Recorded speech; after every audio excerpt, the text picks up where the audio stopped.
Dapat naka-ready na yan. Hello guys! Ayan. Ilalagay na po natin yung carrots.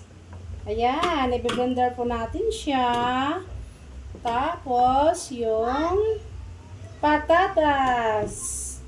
Ayan. Tapos itong bell pepper. Ayan. I-blender na po natin siya.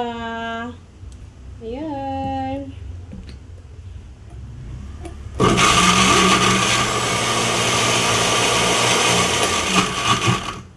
Lagyan natin siya ng tubig. Yan guys, isang basong tubig.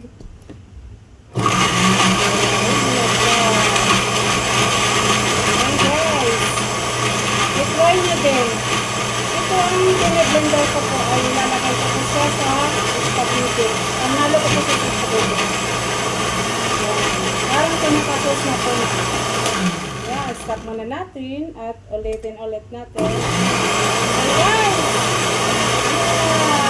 Mayroon tayong pansol sa spaghetti.